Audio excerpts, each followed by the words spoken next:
Yes പറഞ്ഞു നമുക്ക് cantonment ഹൗസിൽ ഇരുന്നിട്ടുള്ള പത്രപ്രസ്താവനകളും പിന്നെ ഇതൊന്നും വേണ്ട, അതല്ല വേണ്ടത്. നമുക്ക് ഇരകൾ എവിടെയുണ്ടോ അവിടെ പോയി അവരോടൊപ്പം നിന്ന് ഫൈറ്റ് ചെയ്യണം. വി എസ് മത്സരിക്കുന്നില്ല എന്ന് തീരുമാനിച്ചതിന് ശേഷം ജനങ്ങൾ പറഞ്ഞ് വി എസ് മത്സരിക്കേണ്ടി വന്നു എന്ന് പറയുമ്പോൾ അതിനപ്പുറത്ത് പറയുന്ന ആളത്തിൻ്റെ ഒരു വശം. നമ്മൾ ഈ ഉമ്മൻചാണ്ടിയായിട്ട് വി എസിനെ കമ്പയർ ചെയ്ത് കഴിഞ്ഞാൽ വി എസ് സാധാരണക്കാരുമായിട്ട് ഇടപെട്ട് അവസരങ്ങളെന്ന് പറഞ്ഞാൽ തുലവും കുറവാണ്. എന്നുവെച്ചാൽ അവിടെ സാധാരണക്കാർ വരിക, അവരുടെ വിഷയം പരിഹരിച്ചു കൊടുക്കുക, അങ്ങനത്തെ ഒരു സാധനം വി എസിനില്ല. അത് ഈ പറഞ്ഞ പോലെ വി എസിൻ്റെ പാർലമെൻ്ററി പാർട്ടി ഓഫീസൊക്കെ ആയിട്ട് ബന്ധപ്പെട്ട് അത് പാർട്ടിപരമായിട്ടൊക്കെ അങ്ങ് നടത്തുക, അങ്ങനെയുള്ള ഇടപെടൽ വി എസിനില്ല. അവിടെയാണ് ഉമ്മൻചാണ്ടിയുടെ നേരെ എതിർവശമാണ്. ഉമ്മൻചാണ്ടി എന്ന് പറഞ്ഞാൽ അങ്ങനെ ആയിരുന്നല്ലോ, 10 വർഷം ആളുകളെ തൊട്ട് ആളുകളുമായിട്ട് കൂടെ നിന്ന് അവർക്ക് ആവശ്യമുള്ള കാര്യങ്ങൾ സാധിച്ചു കൊടുത്തു. പക്ഷേ വി എസ് ചെയ്ത ഒരു പണിയാണ് ശരിക്കും ഇരകൾക്ക് വലിയ തോതിൽ നേട്ടം ഉണ്ടാക്കി കൊടുത്തതും. പിന്നെ എന്താണെന്ന് പറഞ്ഞു കഴിഞ്ഞാൽ ഈ അവിടെ വി എസ് ഉണ്ടല്ലോ, അതുകൊണ്ട് ഇതൊന്നും നടക്കില്ല. സ്ത്രീ പീഡനം നടത്താൻ പോകുന്ന ഒരുത്തൻ ഒന്ന് ചിന്തിക്കും, അവിടെ ഒരാൾ ഇരിപ്പുണ്ട് മുകളിൽ, പണി നടക്കില്ല. അല്ല, ഞാൻ യഥാർത്ഥത്തിൽ ഈ സീഡിറ്റ് എന്ന് പറഞ്ഞ സ്ഥാപനത്തിൽ ജോലി ചെയ്യായിരുന്നു. അപ്പോൾ ആ ജോലി ചെയ്യുന്ന സമയത്ത് 1996-2001 കാലത്തെ നയനാർ സർക്കാർ അധികാരത്തിൽ. അപ്പോൾ അന്ന് അക്കാലത്ത് ഈ തോമസ് ഐസക്കിൻ്റെ വലിയ ശിഷ്യനാണ്. കാരണം സെൻറ്റർ ഫോർ ഡെവലപ്മെൻറ്റ് സ്റ്റഡീസ് ആണ് എംഫിൽ. തോമസ് ഐസക്ക് അവിടുത്തെ അധ്യാപകനായിരുന്നു. അപ്പോൾ അങ്ങനെ സീഡിറ്റിൽ ജോലി ചെയ്തുകൊണ്ടിരിക്കുമ്പോഴത്തേക്കും പ്ലാനിംഗ് ബോർഡിൽ IS ഗുലാത്തി എന്ന് പറഞ്ഞിട്ടൊരു വലിയ സാമ്പത്തിക വിദഗ്ധൻ, ഏറ്റവും പ്രധാനപ്പെട്ട ഇന്ത്യയിൽ ഏറ്റവും വലിയ പ്രധാനപ്പെട്ട പബ്ലിക് ഫിനാൻസ് എക്സ്പെർട്ടായിരുന്നു. പക്ഷേ പുള്ളി കേരള ബേസ്ഡാണ്. അപ്പോൾ അദ്ദേഹം പ്ലാനിംഗ് ബോർഡ് വൈസ് ചെയർമാനായിട്ട് വന്നു. അപ്പോൾ ഐസക്ക് താല്പര്യം എടുത്തിട്ടാണ് ആദ്യം അദ്ദേഹത്തിൻ്റെ PAയും പിന്നെ അദ്ദേഹത്തിൻ്റെ സ്പെഷ്യൽ പ്രൈവറ്റ് സെക്രട്ടറി ആയിട്ട് പ്ലാനിംഗ് ബോർഡിൽ വരുന്നത്. അന്ന് ഭയങ്കര അസ്ഥി പിടിച്ച CPM കാരനാണ്, വി എസ് ഐസക്കിൻ്റെ ശിഷ്യനുമാണ്. അപ്പോൾ ആ സമയത്ത് വി എസ് LDF കൺവീനറാണ്. വി എസിന് അധികാരമില്ല, 96 തോറ്റല്ലോ, ഇത് LDF കൺവീനറാണ്. അപ്പോൾ അവിടെ വന്നപ്പോഴാണ് ഒരു കാര്യം പ്രത്യേകിച്ച് മനസ്സിലാക്കുന്നത്, ഈ ഗുലാത്തി അച്യുതാനന്ദൻ്റെ ഭയങ്കര ഒരു ആരാധകനാണെന്നുള്ളത്. അപ്പോൾ ഗുലാത്തി സാറുമായിട്ടും ഈ വി എസ് പോലുള്ള വളരെ ആത്മബന്ധമായിരുന്നു. അപ്പോൾ ഓരോ ദിവസവും വരുമ്പോൾ Shajan why don't we make a statement for V S എന്ന് ചോദിക്കും. യെസ് സർ, ഉടനെ പ്രസ്താവന എഴുതും. അന്ന് വി എസ് എനിക്ക് വന്നത് ആ ഉദാരശീലം കൊണ്ട് റോഡിലാണ് മറ്റേ താമസിക്കുന്നത്, കൊണ്ടുപോയി വായിക്കും, പത്രത്തിൽ കൊടുക്കും. പിറ്റേ ദിവസം V S declares war on banks എന്നൊക്കെ പറഞ്ഞിട്ട് ഭയങ്കര വാർത്തയാവും. പിന്നെ ചില ദിവസം വരുമ്പോൾ ഗുലാത്തി സാർ പറയും we will prepare an article for V S എന്ന് പറഞ്ഞിട്ട് ഇംഗ്ലീഷിൽ പ്രിപ്പയർ പറയും, ഞാൻ പ്രിപ്പയർ ചെയ്യും, എന്നിട്ട് അത് തർജ്ജമ ചെയ്തിട്ടാണ്. അങ്ങനെ വി എസുമായിട്ട് വലിയ അടുപ്പത്തിൽ ആയി. മിക്കവാറും ഒരു 2 ദിവസത്തിൽ ഒരു തവണ എന്നുള്ള നിലയിൽ പോകും. അങ്ങനെ വളരെ അടുപ്പമായി. അങ്ങനെ ഇരിക്കുമ്പോഴാണ് 2001 തിരഞ്ഞെടുപ്പ് വരും. അപ്പോൾ ആ തിരഞ്ഞെടുപ്പ് വരുന്ന സമയത്ത് ഒരു ദിവസം രാത്രി BC ജോജോ എന്ന് പറഞ്ഞിട്ട് അറിയാമല്ലോ, വി എസിൻ്റെ ഏറ്റവും അടുത്ത ആളായിരുന്നു. അപ്പോൾ എൻ്റെ അടുത്ത് രാത്രി വന്നിട്ട് പറഞ്ഞു, ഷാജാനെ വി എസിൻ്റെ പ്രസംഗ പര്യടനത്തിൽ വി എസിൻ്റെ കൂടെ ഒരാൾ വേണം, വി എസിനോട് ഈ കാര്യങ്ങളൊക്കെ ഡിസ്കസ് ചെയ്യണമെന്ന് ഞാൻ പറഞ്ഞു. വി എസ് അത് സമ്മതിച്ചു എന്ന് പറഞ്ഞു. അപ്പോൾ അതുകൊണ്ട് തയ്യാറാണോ ഷാജാൻ, തയ്യാറാണോ എന്ന് ചോദിച്ചിട്ടുള്ളൂ. അപ്പോൾ ഞാൻ പറഞ്ഞു അപ്പോൾ നമുക്ക് വലിയ അവസരമാണല്ലോ, ഭയങ്കര.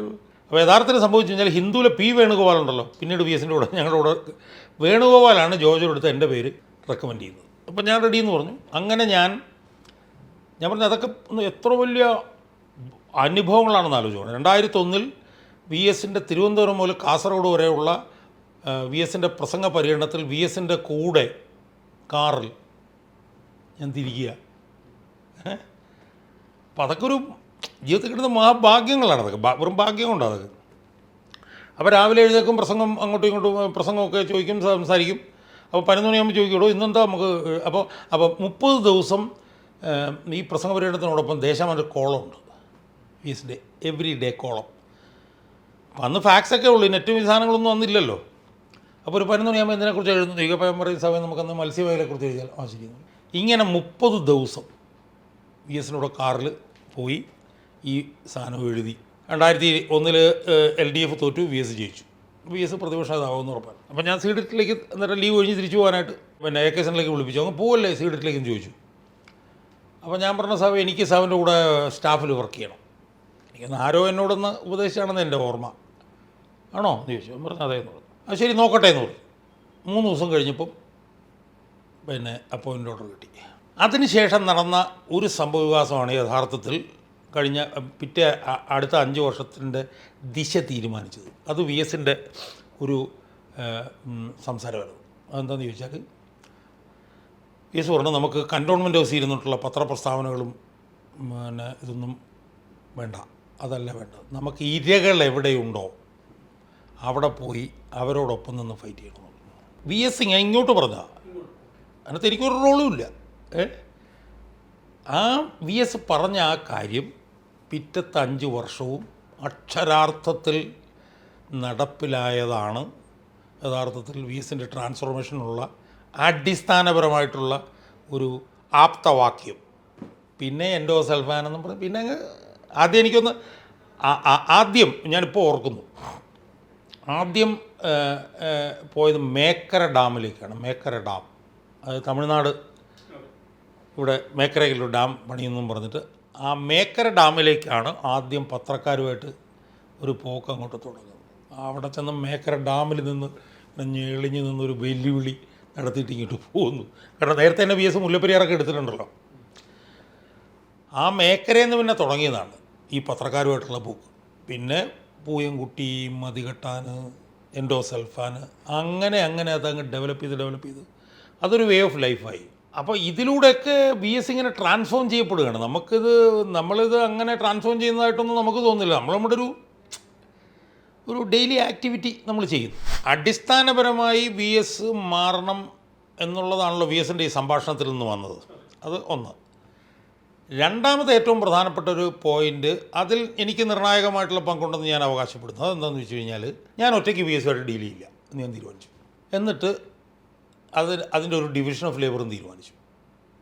ആ ഡിവിഷൻ ഓഫ് ലേബർ അനുസരിച്ച് വന്ന് പല സ്ഥലത്തു നിന്നും പല തരത്തിൽ കൂടിയ ഒരു 5-6 ആളുകളുണ്ട്. ആ 5-6 ആളുകളാണ് യഥാർത്ഥത്തിൽ പിന്നീട് ഒരു വർഷം കഴിഞ്ഞപ്പോൾ മുതൽ വി എസിനെ നയിച്ചത്. അതിലൊരു ലീഡർഷിപ്പ് റോൾ എനിക്കുണ്ടായിരുന്നു. കാരണം ഞാൻ അതിൽ സ്റ്റാഫിലുണ്ടായിരുന്ന ഞാൻ മാത്രമേ ഉള്ളായിരുന്നു. സ്വാഭാവികമായും റോൾ ഉണ്ടായിരുന്നു. പിന്നെ എൻ്റെ ഒരു സംഘടന ഒക്കെ ഉണ്ടെങ്കിൽ അതൊക്കെ അതിനകത്ത് ഉണ്ടായിരുന്നു. അപ്പോൾ അവരാണ് ശരിക്കും വി എസിൻ്റെ ട്രാൻസ്ഫോർമേഷൻ്റെ ഏറ്റവും പ്രധാനപ്പെട്ട ഒരു ചാലകശക്തി.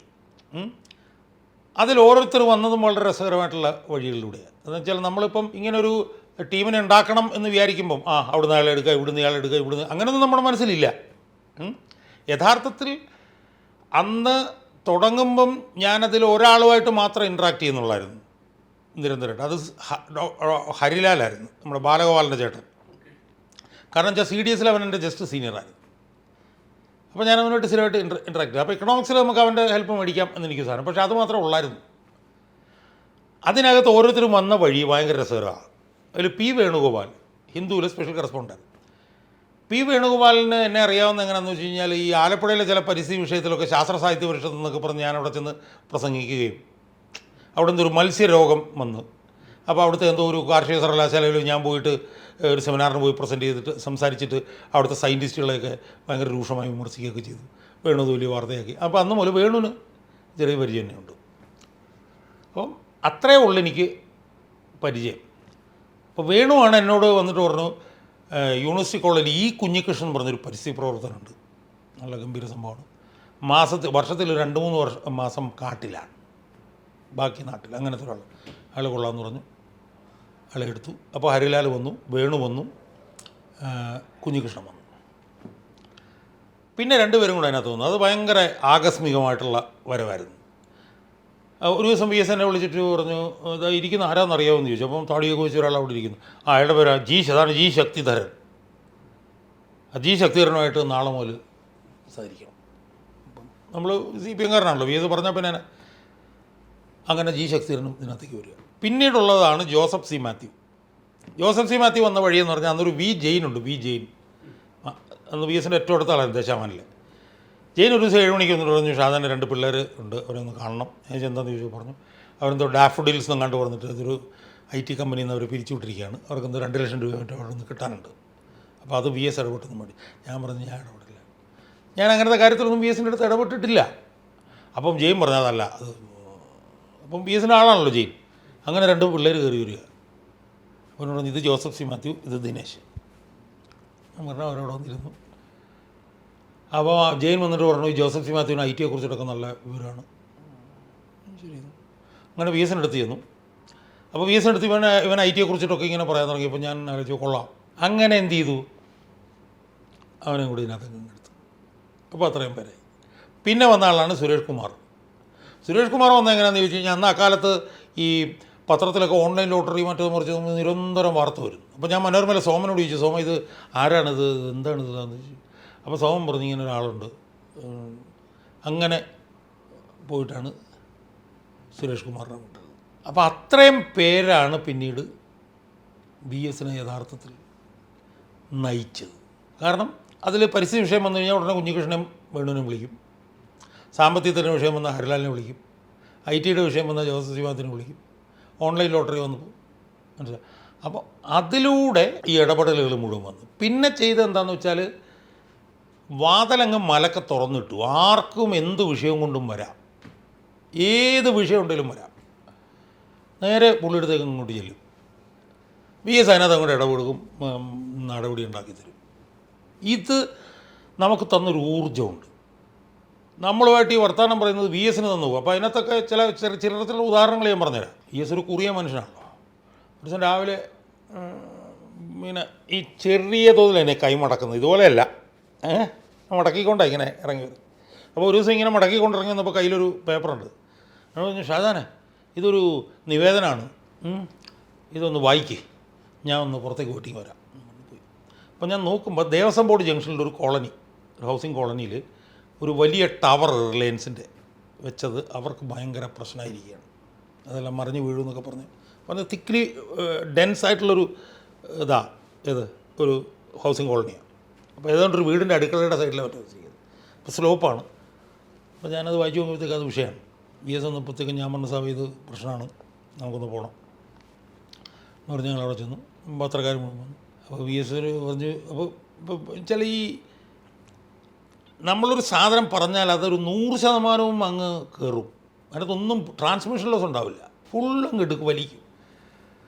അവിടെ ചെന്ന് പത്രക്കാർ വന്ന് അവരോട് പറഞ്ഞു ഇത് ഇങ്ങനെയാണ്, അങ്ങനെയാണ്, സ്ലോപ്പാണ്, മറ്റാണ്, മറിച്ചാണ്, അതുകൊണ്ട് ഇത് നീക്കണം.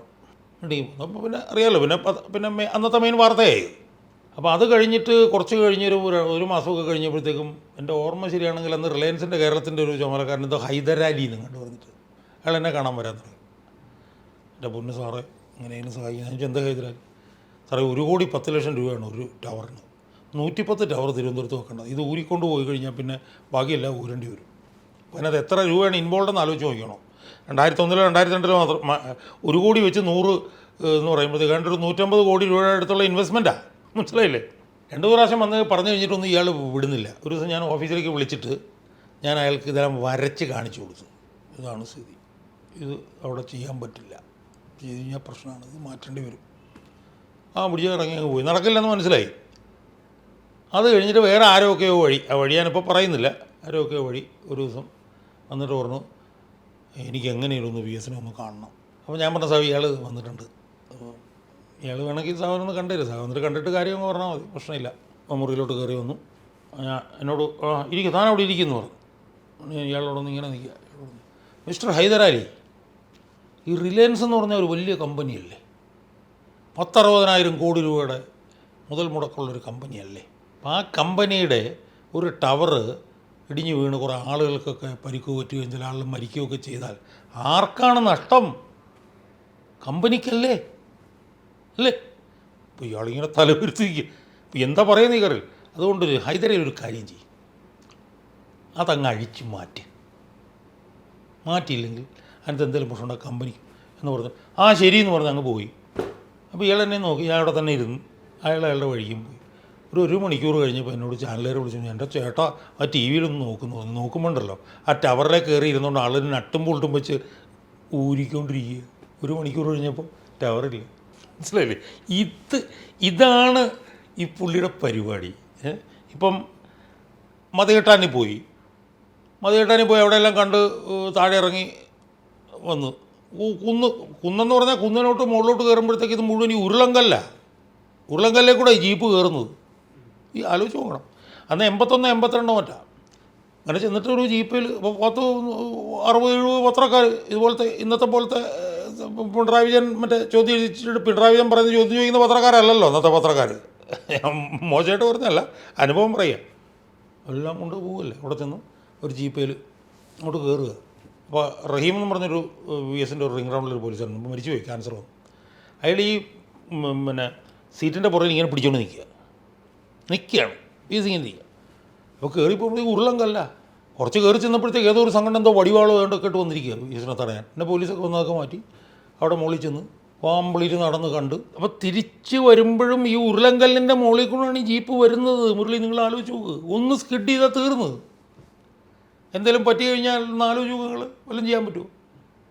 കാരണം ഹോസ്പിറ്റലൊക്കെ എത്രയോ കിലോമീറ്റർ അപ്പുറത്താണ്. താഴെ വന്നപ്പോഴത്തേക്ക് എല്ലാവരുടെയും ദേഹത്തിൽ പൊടിയും അതുമൊക്കെയാണ്.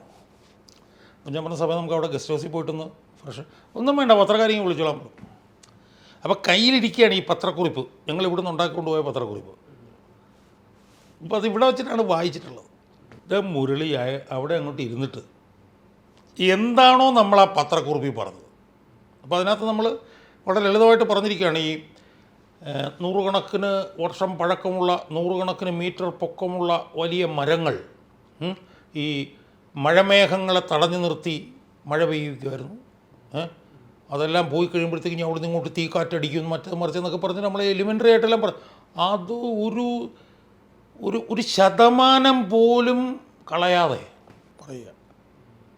പറഞ്ഞിട്ട് ഞങ്ങളന്ന് രാത്രി ആലുവ ഗസ്റ്റ് ഹൗസിൽ വന്ന് ഞങ്ങൾ താമസിക്കും. അപ്പോൾ എത്തുന്നത് 2 മണിക്കാണ് രാത്രി. കാരണം മതിയുടെ ഇടുക്കിയാണല്ലോ. അംബാസഡർ കാറാണേ, ഇന്നത്തെ പോലത്തെ കിയയും കൂയൊന്നുമല്ല, അംബാസഡർ കാറാണ്. അപ്പം രാവിലെ ആകുമ്പോൾ എനിക്ക് ടെൻഷനാണ്. കാരണം 2 മണിക്കൊന്നും കിടക്കില്ല. രാവിലെ ഇനി വല്ല ബോധക്കേട് വല്ലതും ഉണ്ടാകുന്ന ഞാൻ രാവിലെ അത് സഖാവേ അത് കൊട്ടും, അതിനൊക്കെ ഇല്ല ടെൻഷൻ. പിന്നെയും കൊട്ടി ഒരു 5 മിനിറ്റ് കഴിയുമ്പോഴത്തേക്കും വാതിൽ വന്ന് തുറക്കുമ്പോൾ കൈയൊക്കെ തിളങ്ങുക. പത്രവും വായിച്ച് രാവിലെ എഴുന്നേറ്റ് എണ്ണയിട്ട് കുളിയും കഴിഞ്ഞ് യോഗയും കഴിഞ്ഞ് പുള്ളി പത്രം വായിച്ചുകൊണ്ടിരിക്കുക. അവിടെ ചെല്ലുമ്പോൾ എന്താ ചോദിക്കുന്നറിയോ വി എസ്? അതെ, നമുക്ക് തിരുവനന്തപുരത്ത് ചെന്നാൽ ഉടനെ തന്നെ നമുക്ക് ഉമ്മൻചാണ്ടിക്ക് കത്ത് കൊടുക്കണം. ഈ തലേ ദിവസം അവിടുന്ന് 2 മണിക്ക് വന്ന ഈ 82 വയസ്സുകാരൻ 45 വയസ്സുകാരനോട് പറയുകയാണ് നമുക്കിപ്പോൾ ഒരു പ്രതിപക്ഷ നേതാവുണ്ട് 62 വയസ്സുകാരൻ, കമ്പാരിസനാണ് ഞാൻ പറയുന്നത്. എന്നിട്ട് എന്ത് ചെയ്തു? വന്നിട്ട് 22 ദിവസം തുടർച്ചയായിട്ട് ഏത് യോഗത്തിന് പോയാലും മതികെട്ടാനെ കുറിച്ചിട്ട് പറയും. വലിയ കൊള്ളാം, മറ്റത് മറിച്ചത് മാണി അത്.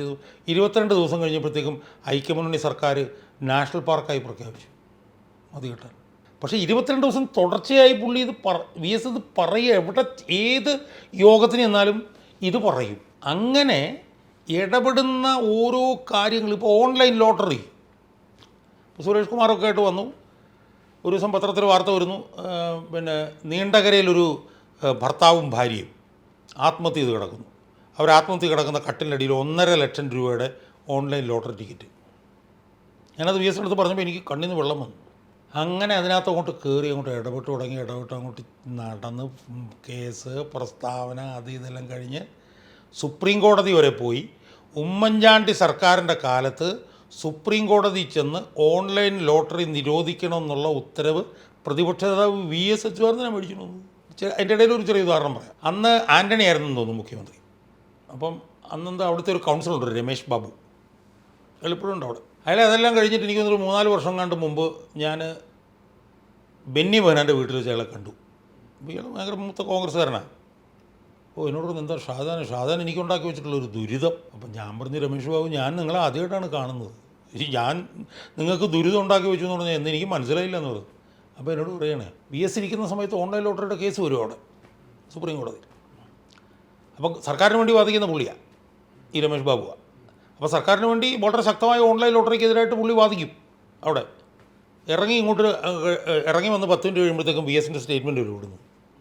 അപ്പോൾ പുള്ളി ആകെ സ്തംഭിച്ചു. കാരണം പുള്ളി ഓൺലൈൻ ലോട്ടറിക്കെതിരായിട്ടാണല്ലോ അവിടെ വാദിച്ചുള്ളത്. സംഭവം എന്ന് വെച്ചാൽ പുള്ളി വിട്ടുപോയ ഒരു പോയിൻറ്റിൽ പുള്ളി ഇവിടുന്ന് പ്രസ്താവന ഇറക്കുക. ചങ്കത്ത് കൈവച്ച് പോയിട്ടുണ്ട് ഷാജാൻ. കാരണം ഇത്ര ഗംഭീരമായിട്ട് വാദിച്ചു എന്നൊക്കെ പറഞ്ഞ് വന്ന് ഇറങ്ങി പുറത്ത് വരുമ്പം അതിനകത്തുള്ളൊരു ചെറിയ ലൂപ്പ് ഹോളിൽ മനസ്സിലായി. അപ്പോൾ ഇതുപോലെ ഇടപെടുന്ന ഓരോ കാര്യങ്ങളും റിസൾട്ട് വരിക, മനസ്സിലായി. അപ്പോൾ അതുണ്ടാക്കി തരുന്ന ഒരു കോൺഫിഡൻസ് വി എസിനും ഞങ്ങൾക്കും, മനസ്സിലായി. വിഷയങ്ങളെക്കുറിച്ചെന്ന് പറഞ്ഞാൽ നമ്മൾ എൻ്റെ ആവശ്യമായിട്ട് റിസർച്ച് മുഴുവൻ ഞങ്ങളാണ് ചെയ്യുന്നത്. ചെയ്തൊരു പ്രൊഡക്റ്റ് കൊണ്ടുവന്ന് കൊടുത്തു കഴിഞ്ഞാൽ അത് സ്വാംശീകരിക്കാൻ പുള്ളിക്ക് വി എസിന് സമയം വേണ്ട. പിന്നെ നമ്മൾ വളരെ ബേസിക്കായിട്ടായിരിക്കുമല്ലോ എഴുതിക്കൊണ്ട് കൊടുക്കുന്നത്. പക്ഷേ എത്രയോ വേരിയഡ് ആയിട്ടുള്ള വിഷയങ്ങൾ. ഇപ്പോൾ IT മേഖലയായിട്ട് ബന്ധപ്പെട്ട വിഷയങ്ങൾ, പരിസ്ഥിതിയുമായിട്ട് ബന്ധപ്പെട്ട വിഷയങ്ങൾ, സാമ്പത്തിക ശാസ്ത്രമായിട്ട് ബന്ധപ്പെട്ടിട്ടുള്ള വിഷയങ്ങൾ, ഓൺലൈൻ ലോട്ടറിയായിട്ട് ബന്ധപ്പെട്ട എത്രയോ വിഷയങ്ങൾ. ഞാൻ പറഞ്ഞ എലിമെൻ്ററി 8ാം ക്ലാസ് വിദ്യാഭ്യാസം മാത്രമുള്ളൊരു മനുഷ്യനാണെന്ന് നമ്മൾ ഓർക്കണം. ആ കാര്യങ്ങളെല്ലാം ഇംപ്രവൈസ് ചെയ്ത്. പിന്നെന്താണെന്നറിയോ മുരളി, വിട്ടുവീഴ്ച എന്നുള്ള സാധനം ഇല്ല മുരളി. നമ്മൾ ഇന്നത്തെ രാഷ്ട്രീയമായിട്ടൊക്കെ കമ്പയർ ചെയ്യേണ്ടതാണ്. മനസ്സിലായില്ലേ? പ്രതിപക്ഷ താനൊരു പത്രസമ്മേളനം കണ്ടു. അത് പിന്നെ മുഖ്യമന്ത്രി അവിടെ പോയ വിദേശ പോയി, അതിനെന്താ കുഴപ്പം, എന്താ പോയാലെന്താ കുഴപ്പം? അവർ ചെക്കപ്പിന് പോയതല്ലേ. പ്രതിപക്ഷ നേതാവ് ചോദിക്കുക, VS അച്യുതാനന്ദനായിരുന്നു ഉമ്മൻചാണ്ടി ഇതുപോലെ ഒരു പോയിരുന്നെങ്കിൽ എന്താകുമായിരുന്ന അവസ്ഥ ആലോചിച്ച് നോക്കുക. അപ്പം ഈ രാഷ്ട്രീയമല്ല അന്നത്തെ രാഷ്ട്രീയം. മനസ്സിലായി? ആരോ പറഞ്ഞു കേട്ടിട്ടുണ്ട് എപ്പോഴോ പിണറായി വിജയൻ വന്നപ്പോൾ എന്താ തല വെട്ടി തിരിച്ചിരുന്നു. മനസ്സിലായോ? അപ്പോൾ റിലൻലെസ് ആണ്, അൺകോംപ്രമൈസിങ് ആണ്. സമരമാണെങ്കിൽ കണ്ടാൽ ചിരിക്കത്ത് പോലുമില്ല. എന്ന് പറഞ്ഞാൽ അതിനകത്ത് ഒരു വിട്ടുവീഴ്ചയില്ല. ആ സാധനമാണ് റിസൾട്ട് മുഴുവൻ ഉണ്ടാക്കിയത്. അപ്പോൾ അത് ഓരോന്നും. പിന്നെ അന്ന് ഈ ഫേസ്ബുക്കും ഇതൊന്നും ഇല്ലല്ലോ, സോഷ്യൽ മീഡിയ ഇല്ലല്ലോ, പ്രസ്താവനയാണല്ലോ. എല്ലാ ദിവസവും പത്രത്തിൽ പ്രസ്താവനയാണ്. ഒന്നുകിൽ സ്ത്രീപീഡനത്തിനെതിരെ, അല്ലെങ്കിൽ അഴിമതിക്കെതിരെ, അല്ലെങ്കിൽ മനുഷ്യാവകാശ ലംഘനം, അല്ലെങ്കിൽ ഇതിങ്ങനെ വന്ന് വായിച്ച് ആളുകൾക്ക് ഒരു 6 മാസം 1 വർഷമൊക്കെ കഴിഞ്ഞപ്പോഴത്തേക്കും ഇയാളങ്ങ് അവരുടെ മനസ്സിലേക്ക് VS അങ്ങ് കയറി അങ്ങ് പോയി. അവരെ സംബന്ധിച്ചിടത്തോളം ഈ അനീതിക്കെതിരായിട്ടുള്ളൊരു മിഷയാണ് ഈ VS അച്യുതാനന്ദൻ എന്നുള്ളൊരു സാധനം അവരുടെ മനസ്സിലങ്ങ് അടയാളപ്പെടുത്തപ്പെട്ടു. അത് കഴിഞ്ഞപ്പോഴത്തേക്ക് പിന്നെ ഒരു ശരി. അപ്പോൾ ആ നിലയിൽ ഒരു അൺപ്രസിഡൻറ്റഡ് ആയിട്ടുള്ളൊരു അടയാളപ്പെടുത്തൽ, ആ അടയാളപ്പെടുത്തലിലൂടെ അതുവരെ ഉണ്ടായിരുന്ന നെഗറ്റീവ്സ് എല്ലാം ഒന്നൊഴിയാതെ ഒഴുകി അങ്ങ് പോയി. അപ്പം അതെത്ര ആഴത്തിലുള്ള അടയാളപ്പെടുത്തലായിരുന്നുള്ളതാണ് പിന്നെ 2006 തെളിഞ്ഞത്. CPM പോലൊരു കേഡർ പാർട്ടിയിൽ VS മത്സരിക്കുന്നില്ല എന്ന് തീരുമാനിച്ചതിന് ശേഷം ജനങ്ങൾ പറഞ്ഞ് VS മത്സരിക്കേണ്ടി വന്നു എന്ന് പറയുമ്പോൾ അതിനപ്പുറത്ത് പറയുന്ന ആൾ. അപ്പം അതാണ് VSമായിട്ടുള്ള എൻ്റെ അനുഭവത്തിൻ്റെ ഒരു വശം. നമ്മൾ ഈ ഉമ്മൻചാണ്ടിയായിട്ട് VSനെ കമ്പയർ ചെയ്ത് കഴിഞ്ഞാൽ VS സാധാരണക്കാരുമായിട്ട് ഇടപെട്ട് അവസരങ്ങളെന്ന് പറഞ്ഞാൽ തുലവും കുറവാണ്. എന്നുവെച്ചാൽ അവിടെ സാധാരണക്കാർ വരിക, അവരുടെ വിഷയം പരിഹരിച്ചു കൊടുക്കുക, അങ്ങനത്തെ ഒരു സാധനം VSനില്ല. അത് ഈ പറഞ്ഞ പോലെ VSൻ്റെ പാർലമെൻ്ററി പാർട്ടി ഓഫീസൊക്കെ ആയിട്ട് ബന്ധപ്പെട്ട് അത് പാർട്ടിപരമായിട്ടൊക്കെ അങ്ങ് നടന്നു. അങ്ങനെയുള്ള ഇടപെടൽ VSനില്ല. അവിടെയാണ് ഉമ്മൻചാണ്ടിയുടെ നേരെ എതിർവശമാണ്. ഉമ്മൻചാണ്ടി എന്ന് പറഞ്ഞാൽ അങ്ങനെ ആയിരുന്നല്ലോ, 10 വർഷം ആളുകളുടെ ആളുകളുമായിട്ട് കൂടെ നിന്ന് അവർക്ക് ആവശ്യമുള്ള കാര്യങ്ങൾ സാധിച്ചു കൊടുത്തു. പക്ഷേ VS ചെയ്ത ഒരു പണിയാണ് ശരിക്കും ഇരകൾക്ക് വലിയ തോതിൽ നേട്ടം ഉണ്ടാക്കി കൊടുത്തതും. പിന്നെ എന്താണെന്ന് പറഞ്ഞു കഴിഞ്ഞാൽ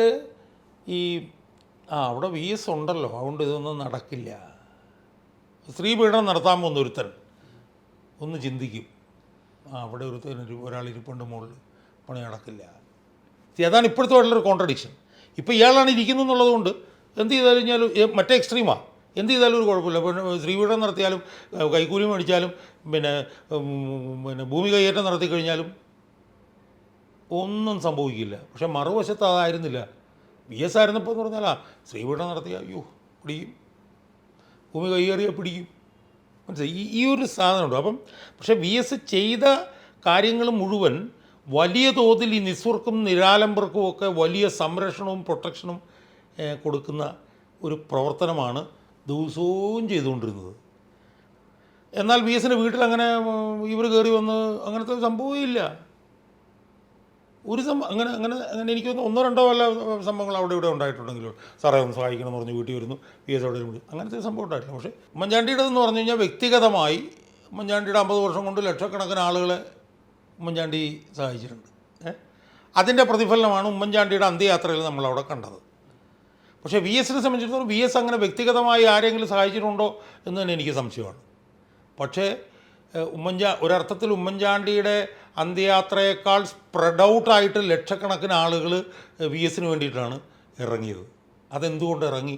അത് ഇറങ്ങിയതെന്ന് പറയുമ്പോൾ വ്യക്തിഗതമായി ചെയ്യുന്നതിന് പകരം സമൂഹത്തിൻ്റെ ഒന്നാകെയുള്ള ഒരു മാറ്റത്തിന് വേണ്ടി, സമൂഹത്തിലെ നിരാലംബരും ദരിദ്രരുമായിട്ടുള്ള ആളുകൾക്ക് വേണ്ടി അവരുടെ ജീവിതത്തിൽ മാറ്റം വരുത്തണമെങ്കിൽ സമൂഹം ഒന്നാകെ മാറണം എന്നുള്ളൊരു കാഴ്ചപ്പാടുണ്ടല്ലോ. ആ കാഴ്ചപ്പാട് വളരെ സുസംഘടിതമായി VS 5 വർഷക്കാലം നടപ്പിലാക്കി എന്നുള്ളതാണ് വി എസിൻ്റെ ഏറ്റവും പ്രധാനപ്പെട്ട ഒരു പോസിറ്റീവ്. ഓൺലൈൻ ലോട്ടറി എന്ന് പറയുന്നത് നൂറുകണക്കിന് ആത്മഹത്യകളെന്ന് നടന്നുകൊണ്ടിരിക്കുകയായിരുന്നു. കാരണം എന്താണ് ഈ ഓൺലൈൻ ലോട്ടറി എന്ന് പറയുന്നത്? ഒരു നറുക്കെടുപ്പ് കഴിഞ്ഞാൽ അടുത്ത 10 മിനിറ്റ് കഴിഞ്ഞാൽ അടുത്ത നറുക്കെടുപ്പാണ്, അത് കഴിഞ്ഞാൽ അടുത്ത 10 മിനിറ്റ് കഴിഞ്ഞാൽ അടുത്ത നറുക്കെടുപ്പാണ്. ഒരു നറുക്കെടുപ്പിൽ നിങ്ങൾക്ക് കിട്ടുന്നില്ല, ഉടനെ നിങ്ങൾ അടുത്ത 10 കഴിഞ്ഞാൽ അടുത്ത നറുക്കെടുപ്പിലേക്ക് കയറുക, അവിടെയും നിങ്ങൾക്ക് കിട്ടുന്നില്ല, അപ്പോൾ നിങ്ങൾ അടുത്ത നറുക്കെടുപ്പിലേക്ക് കയറുക, അവിടെയും കിട്ടുന്നില്ല, അടുത്ത നറുക്കെടുപ്പിലേക്ക് കയറുക. ആരാണ് കയറുന്നത്? ഈ കയറുന്നതെന്ന് പറഞ്ഞാൽ ഈ സമൂഹത്തിൻ്റെ ഏറ്റവും അടിത്തട്ടിലുള്ളവരാണ് കയറുന്നത്. അവൻ കൊടുക്കുന്ന കാശ് ഏതാണ്? അവൻ അവന് വീട്ടിൽ കൊടുക്കാനുള്ള കാശാണ് അവൻ. അപ്പോൾ ഇതിൻ്റെ ഒരു അഡിക്റ്റീവ് സാധനം ഉണ്ടല്ലോ, അത് സത്യം പറഞ്ഞാൽ സമൂഹത്തിൻ്റെ അടിത്തട്ടിലുള്ളവരെ അതിഭീകരമായി ബാധിക്കുന്ന ഒരു വിഷയമായിരുന്നു. ആ വിഷയത്തിലാണ് അന്തിമമായി പോയി സുപ്രീം കോടതിയിൽ നിന്നൊരു ഇത് മേടിച്ചുകൊണ്ട് വന്നു എന്ന് പറയുന്നൊരു സാധനം ഉണ്ടല്ലോ, അത് ഭയങ്കര സംഭവം. അതുപോലെ തന്നെയാണ് വേറെ ഈ മറ്റേ ഭൂമി കയ്യേറ്റം. ഭൂമി കയ്യേറ്റം എന്ന് പറഞ്ഞാൽ അന്ന് ഈ മാണി ഗ്രൂപ്പ്, ഈ സെറ്റുകാർ അവരുടെയൊക്കെ നേതൃത്വത്തിൽ കയ്യേറ്റം നടക്കുകയാണ്. എല്ലാ രാഷ്ട്രീയ പാർട്ടികളുടെയും ഒത്താശയോടുകൂടി നടക്കുന്ന കയ്യേറ്റമാണ്. ആ കയ്യേറ്റത്തിനെതിരെ ഡിസിസീവായിട്ടുള്ള സ്റ്റെപ്പായിരുന്നു മതി കെട്ടാനും പൂയും കുട്ടിയും ഒക്കെ. ഇപ്പോൾ ഒന്ന് ആലോചിച്ച് നോക്കി, ഇപ്പോൾ എല്ലാവരും കൂടെ ചേർന്ന് കയ്യേറി നശിപ്പിച്ച് തിന്ന് തീർത്തിരിക്കുകയല്ലേ ഭൂമി മുഴുവൻ. അപ്പോൾ അതിനകത്ത് ഡിസിസീവായിട്ടുള്ള സാധനം കൊണ്ടു. അതുപോലെ തന്നെ ഈ സ്ത്രീപീഡനം എന്നൊക്കെ പറയുന്നതിനകത്ത് വി എസിന് ആ അർത്ഥത്തിൽ റിസൾട്ട് ഉണ്ടാക്കാൻ കഴിഞ്ഞില്ലെങ്കിലും സ്ത്രീപീഡനത്തിനെതിരായിട്ടുള്ളൊരു വലിയ ഒരു ബോധം, ഒരു കോൺസെൻട്രേഷൻ വി എസിൻ്റെ ഈ കിളിരൂര്, കവിയൂര്, ഐസ്ക്രീം പാർലർ ഇതൊക്കെ ആയിട്ട് ബന്ധപ്പെട്ട് വി എസിന് കൊണ്ടുവരാൻ കഴിഞ്ഞു. അപ്പോൾ ആ അർത്ഥത്തിൽ ഗെയിം ചേഞ്ചിങ് എന്ന് പറഞ്ഞാൽ എന്താണ് മുരളിക്ക് അറിയാമല്ലോ. ഇപ്പം 50 വർഷം 60 വർഷം കഴിഞ്ഞിട്ട് ഉണ്ടാകുന്ന മാറ്റങ്ങൾക്ക് 50 വർഷം ഒന്നും മാറാതിരിക്കുന്നു, അത് കഴിഞ്ഞ് അതാണ് ഗെയിം ചേഞ്ചിങ് എന്ന് പറയുന്നത്. അങ്ങനത്തെ ഒരുപാട് ഗെയിം ചേഞ്ചിങ് ആയിട്ടുള്ള കാര്യങ്ങൾക്ക് നേതൃത്വം കൊടുക്കാനും ചാലശക്തിയാകാനും വി എസിന് കഴിഞ്ഞു എന്നുള്ളതാണ്. അപ്പം അത് ഒരു വശം. എന്നെ സംബന്ധിച്ചിടത്തോളം, ഒരു ഇൻഡിവിജ്വൽ എന്നുള്ള നിലയിൽ എന്നെ സംബന്ധിച്ചിടത്തോളം വി എസിൻ്റെ ഈ പ്രവർത്തനങ്ങളെല്ലാം എന്നിലുണ്ടാക്കിയിട്ടുള്ള ഒരു മാറ്റമുണ്ട്. ഞാനെന്ന് പറഞ്ഞ വ്യക്തിയിൽ ഉണ്ടാക്കിയിട്ടുള്ളൊരു മാറ്റം. അതെന്താണെന്ന് ചോദിച്ചാൽ അത് ഞാൻ വ്യത്യസ്തമായിട്ട് കാണാനുള്ള കാരണം എന്താണെന്ന് വെച്ചാൽ, ഇപ്പോൾ ഞാനൊരു ചെറിയ കാര്യം പറയും.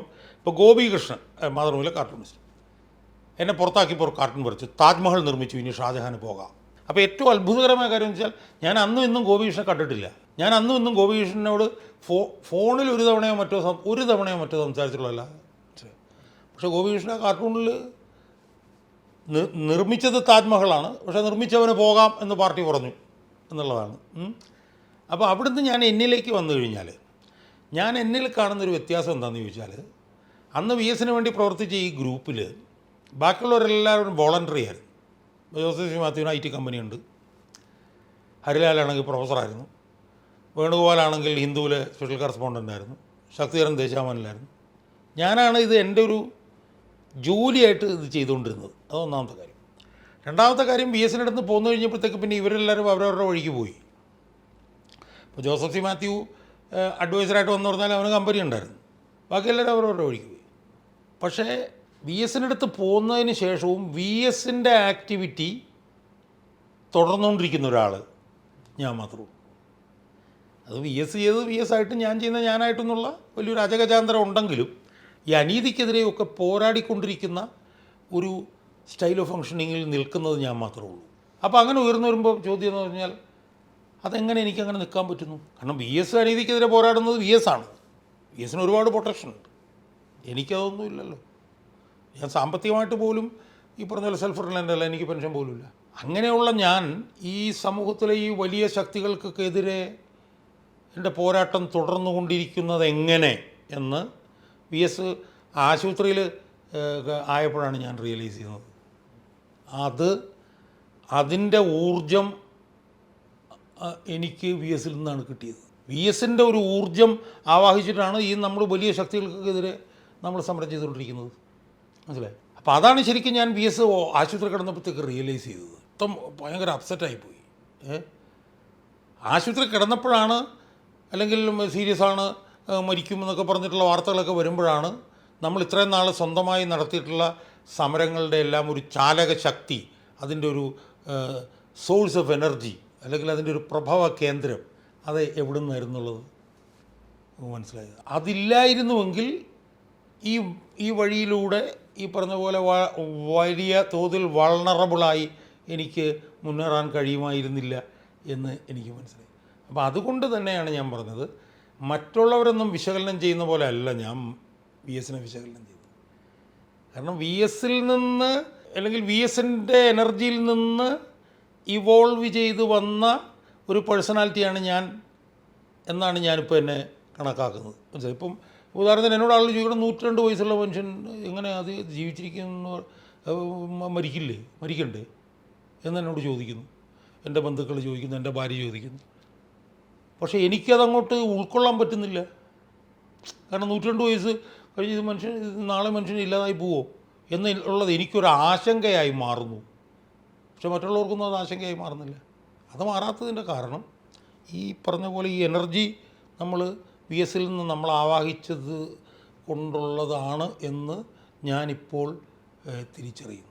ഞാനുണ്ടല്ലോ യഥാർത്ഥത്തിലൊരു കമ്മ്യൂണിസ്റ്റുകാരെന്നുള്ള നിലയിൽ, ഞാനിപ്പോൾ എൻ്റെ കുടുംബത്തിലെ 3-ാം തലമുറ കമ്മ്യൂണിസ്റ്റുകാരനാണ്. ഈ വിട്ടുവീഴ്ചയില്ലായ്മയാണ് വി എസിൻ്റെ ഏറ്റവും വലിയ പ്ലസ് പോയിൻ്റ് എന്നാണ് ഞാൻ വിശ്വസിക്കുന്നത്. ഇപ്പോൾ രാഷ്ട്രീയത്തിലുള്ളത് എന്താ? വിട്ടുവീഴ്ച മാത്രമേ ഉള്ളൂ. അതിൻ്റെ ഉദാഹരണം ഞാൻ നേരത്തെ പറഞ്ഞു, എല്ലാത്തിനും ഡിഫ്യൂസ് ചെയ്ത് കൊടുക്കുക, മുഖ്യമന്ത്രി ഡിഫ്യൂസ് ചെയ്ത് കൊടുക്കുക. അപ്പോൾ വി എസിൻ്റെ 2 പ്രധാനപ്പെട്ട ക്വാളിറ്റികളായിരുന്നു അൺറിലൻറ്റിങ്, അൺകോംപ്രമൈസിങ്. അപ്പം ഇന്നത്തെ സമൂഹത്തിൽ ഏറ്റവും കൂടുതൽ വേണ്ടതും ഇന്നില്ലാത്തതുമായിട്ടുള്ളത് അതാണ്.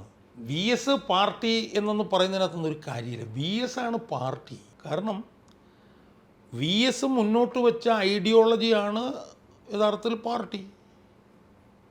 അപ്പോൾ എല്ലാ കാലത്തും വി എസ് ആയിരുന്നു പാർട്ടി, അല്ലാതെ പാർട്ടി സെക്രട്ടറി അല്ല പാർട്ടി, പാർട്ടിയുടെ കമ്മിറ്റിയും അല്ല പാർട്ടി. പാർട്ടിയുടെ ഐഡിയോളജി പ്രൊപ്പൗണ്ട് ചെയ്യുന്ന ആരാണോ അയാളാണ് പാർട്ടിയുടെ ലീഡർ. അങ്ങനെ വരുമ്പോൾ നമുക്ക് CPM-ൻ്റെ ലീഡറായിട്ട് വി എസ് അച്യുതാനന്ദനല്ലേ കാണാൻ പറ്റും, വേറെ ആരെ കാണാൻ പറ്റും? മറ്റത് സ്ഥാപിത താല്പര്യം. ഇപ്പോൾ പിണറായി പറയുന്നത് പാർട്ടിയെ അനുസരിക്കണം എന്ന് പറഞ്ഞാൽ എൻ്റെ സ്ഥാപിത താല്പര്യത്തെ അനുസരിച്ചോണമെന്നാണ്. അതല്ലല്ലോ. അപ്പോൾ എല്ലാ കാലത്തും വി എസ് ആയിരുന്നു പാർട്ടി എന്നുള്ളതിൻ്റെ ഏറ്റവും വലിയ ഉദാഹരണമാണ് 2006 കണ്ടതും. ഇപ്പോഴും വി എസിന് വേണ്ടി ലക്ഷക്കണക്കിന് ആളുകളുടെ മനസ്സ് വിങ്ങുന്നു എന്ന് പറയുമ്പോൾ ഇപ്പോഴും വി എസ് തന്നെയാണ് പാർട്ടി, അല്ലാതെ എം വി ഗോവിന്ദനും അല്ലെങ്കിൽ പിണറായി വിജയനും MA ബേബിയൊന്നും അല്ല പാർട്ടി. ഞാൻ യഥാർത്ഥത്തിൽ വി എസിനെ കണ്ടിട്ടൊരു, എനിക്കറിയില്ല, എനിക്കൊന്ന് 2008-ലോ 2009-ലോ മറ്റാണ് അവസാനം ഞാൻ കാണുന്നത്. കഴിഞ്ഞ് ഞാൻ വി എസിനെ കണ്ടിട്ടില്ല. വി എസിൻ്റെ കൂടെ അടുത്ത് പെരുമാറിയിരുന്നവരിൽ വി എസിനെ വിമർശിച്ചിട്ടുള്ള ഒരാൾ ഞാൻ മാത്രമേ ഉള്ളൂ. ഞാൻ ഒരു തവണയല്ല, പലതവണ ഞാൻ വിമർശിച്ചിട്ടുണ്ട്. ഞാൻ എഴുതിയ പുസ്തകത്തിൽ പോലും ഞാൻ പല വിമർശനങ്ങളും ഉൾക്കൊള്ളിച്ചിട്ടുണ്ട്, മാതൃഭൂമിക്ക് വേണ്ടി ഞാൻ എഴുതിയ പുസ്തകത്തിൽ. പക്ഷെ ഞാൻ വിശ്വസിക്കുന്നത് വി എസിൻ്റെ ഏറ്റവും അടുത്ത ആൾ ഞാനാണ് എന്നുള്ളതിൻ്റെ തെളിവായിട്ടാണ് ഞാനതിനെ കാണുന്നത്. കാരണം വി എസിൻ്റെ ശിഷ്യൻ എന്ന് പറഞ്ഞാൽ വി എസിനുണ്ടാകുന്ന വീഴ്ചകളും വരുമ്പോഴും മിണ്ടാതിരുന്ന് വി എസിനെ പിന്തുണയ്ക്കുന്നത് അല്ല എന്ന് വിശ്വസിക്കുന്ന ആളാണ്. കെ കരുണാകരൻ്റെ പല പല ശിഷ്യന്മാരെ നമ്മൾ കേട്ടിട്ടുണ്ടല്ലോ, എന്ത് വൃത്തികൾ കാണിച്ചു കഴിഞ്ഞാൽ കെ കരുണാകരൻ അങ്ങനെ ഒരു ശിഷ്യനായിട്ട് പിന്നെ അറിയപ്പെടാൻ ഞാൻ ആഗ്രഹിക്കുന്നില്ല. പിന്നെ വി എസ് ഒരു മനുഷ്യനാണ്. വി എസിനും വീഴ്ചകളുണ്ടായേ മതിയാവൂ. വീഴ്ചകളില്ലാത്ത ഏത് മനുഷ്യനാണ് ഉള്ളത്? ആ വീഴ്ച വന്നപ്പോൾ ഞാൻ വിമർശിച്ചിട്ടുണ്ട്. ഞാൻ ആ വീഴ്ചകളിലേക്കൊന്നും ഞാനിപ്പം പറയാൻ പോകുന്നില്ല. പക്ഷേ വി എസിന് വീഴ്ചകളുണ്ടായപ്പോൾ വി എസിനെ വിമർശിച്ചതിൽ നിന്നാണ് ഞാനാണ് വി എസിൻ്റെ ഏറ്റവും പ്രധാനപ്പെട്ട ആളെന്ന് ഞാൻ അവകാശപ്പെടുന്നത്. കാരണം വി എസിൻ്റെ കൂടെ വന്നിട്ട് വി എസിനെ വിമർശിച്ചത്, പരസ്യമായി വിമർശിച്ചത് ഞാൻ മാത്രമേ ഉള്ളൂ. പല വിമർശന വിധേയമായിട്ടുള്ള കാര്യങ്ങളും വി എസിൻ്റെ ജീവിതത്തിൽ ഉണ്ടായിട്ടുണ്ട്. ഇപ്പോഴെന്നല്ല, ഉണ്ട്. പലതും ഇപ്പം മുരളിക്ക് തന്നെ അറിയാമല്ലോ. അതിലൊക്കെ പരസ്യമായി ഞാൻ വിമർശിച്ചു എന്നുള്ളതാണ് എന്നെ വി എസിലേക്ക് കൂടുതൽ അടുപ്പിക്കുന്നത് എന്നാണ് ഞാൻ വിശ്വസിക്കുന്നത്. കാരണം വി എസ് അങ്ങനെ ഒരു വീഴ്ച വി എസിനുണ്ടാകും എന്നുള്ളത് എനിക്ക് കോംപ്രിഹെൻഡ് ചെയ്യാനേ പറ്റില്ലായിരുന്നു. അതുകൊണ്ട് ഞാൻ പരസ്യമായിട്ട് പറഞ്ഞു. ആ വീഴ്ചകൾ വി എസിനുണ്ടായി എന്നുള്ളത് ഞാൻ മാത്രം പറയുന്നതല്ല, സമൂഹം അംഗീകരിക്കുന്നതുമാണ്. പക്ഷേ അത് പരസ്യമാക്കിയത് ഞാനാണ് എന്നുള്ളത് വി എസുമായിട്ടുള്ള എൻ്റെ ഏറ്റവും വലിയ ആത്മബന്ധത്തിൻ്റെ ഒരു പ്രതിഫലനമായിട്ടാണ് ഞാൻ അതിനെ കാണുന്നത്. അതിൽ യാതൊരു വിധത്തിലുള്ള പിന്നെ കുറ്റബോധവും എനിക്ക് അതിലില്ല. അതിൽ പലതും ഞാൻ ഇപ്പോഴും അത് ശരിയാണെന്ന് വിശ്വസിക്കുന്നുണ്ട്. അതിൻ്റെ ഏറ്റവും അടുത്തൊരു സംഭവം നടന്നത് തന്നെ അറിയാമല്ലോ, ഞാനതിലേക്ക് ഇപ്പോൾ പോകുന്നില്ല. പക്ഷേ അതൊക്കെ തന്നെ വി എസിനോടുള്ള എൻ്റെ കമ്മിറ്റ്മെൻറ്റിൻ്റെ റിഫ്ലക്ഷൻസാണ് എന്നാണ് ഞാൻ വിശ്വസിക്കുന്നത്. വി എസിൻ്റെ സ്റ്റാഫിലുള്ള പല ആളുകളും ഞാൻ വഴിയാണല്ലോ അവിടെ എത്തിയിട്ടുള്ളത്, പലരും പേര് ഞാൻ പറയുന്നില്ല. അപ്പോൾ അവർ വഴി എനിക്കൊന്ന് 2000 വി എസ് മുഖ്യസ്ഥാനത്ത് പോകുന്നത് വരെ എൻ്റെ ഇടപെടൽ ഞാൻ നടത്തുമായിരുന്നു. പല സിഗ്നിഫിക്കൻ്റ് ആയിട്ടുള്ള കാര്യങ്ങളിൽ പല സിഗ്നിഫിക്കൻ്റ് ആയിട്ടുള്ള ഇടപെടലുകളും ഞാൻ നടത്തിയിട്ടുണ്ട്. അതൊന്നും പക്ഷേ ഞാനിപ്പോൾ പറയാൻ, കാരണം നമ്മുടെ അവകാശവാദങ്ങൾ പറയേണ്ട സമയമല്ലല്ലോ. പക്ഷേ ഇത്ര ഞാൻ പറയുന്നുള്ളൂ, വളരെ സിഗ്നിഫിക്കൻ്റ് ആയിട്ടുള്ള പല കാര്യങ്ങളിൽ വളരെ സിഗ്നിഫിക്കൻ്റ് ആയിട്ടുള്ള വളരെ ഇടപെടൽ ഞാൻ നടത്തിയിരുന്നു. കാരണം വി എസിൻ്റെ പ്രതിപക്ഷ നേതാവായിരുന്ന കാലഘട്ടത്തിൽ ഏറ്റവും കൂടുതൽ വിശ്വാസം അർപ്പിച്ചിരുന്നത് എന്നിലായിരുന്നു. എന്നെ അന്ന് പാർട്ടി പുറത്താക്കിയ സമയത്ത് വി എസിന് അത്യാവശ്യം ഇത്തിരി BP കൂടുതലും ഇത്തിരി പ്രശ്നങ്ങളൊക്കെ ഉണ്ടായിരുന്നു. കാരണം അത് സ്വാഭാവികമാണല്ലോ. കാരണം 5 വർഷം എല്ലാ കാര്യങ്ങൾക്കും നേതൃത്വം കൊടുത്ത് അടുത്ത് നിന്നിരുന്ന ഒരാൾ പെട്ടെന്ന് വെട്ടി മാറ്റപ്പെടുമ്പോൾ ഉണ്ടാകുന്നൊരു സംഭവമുണ്ടല്ലോ.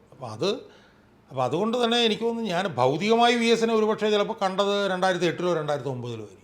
2009 ഭൗതികമായി കണ്ടതിന് ശേഷം 2025 വരെ കാണാതിരുന്നിട്ടും എനിക്ക് വി എസിനെ കുറിച്ചിട്ടുള്ള കമ്മിറ്റ്മെൻറ്റും വി എസിനെ കുറിച്ചുള്ള വികാരങ്ങൾക്കൊന്നും ഒരു മില്ലിമീറ്റർ പോലും കുറവുണ്ടായിട്ടില്ല എന്നുള്ളത് ആ ബന്ധത്തിൻ്റെ ആഴം എത്രയാണ് എന്നുള്ളത് വ്യക്തമാക്കുന്നു. പിന്നെ അവസാനമായിട്ട് എനിക്ക് പറയാനുള്ളത് ഇതാണ്, ഞാൻ വി എസിൻ്റെ അവകാശിയല്ല. വി എസ് ഞാൻ തലയിൽ കൊട്ടയിൽ ചുമന്നുകൊണ്ട് പോകണമെന്നൊന്നും ഉള്ള അവകാശവാദമൊന്നും എനിക്കില്ല. എനിക്ക് അങ്ങനെ ഒരു അവകാശവാദം വേണ്ട. അങ്ങനെ വല്ല അവകാശികളുണ്ടെങ്കിൽ അവർ ആ അവകാശങ്ങളെല്ലാം വീതിച്ചെടുത്തോട്ടെ, എനിക്ക് കുഴപ്പമില്ല. പക്ഷേ എൻ്റെ മനസ്സിൽ വി എസ് ഉണ്ട്, മനസ്സിലായില്ലേ? അത് എത്ര കാലം കഴിഞ്ഞാലും അതവിടെ കാണും. അതെനിക്കൊരു ഊർജ്ജമായിരിക്കും, എന്നെ അത് മുന്നോട്ട് നയിക്കും.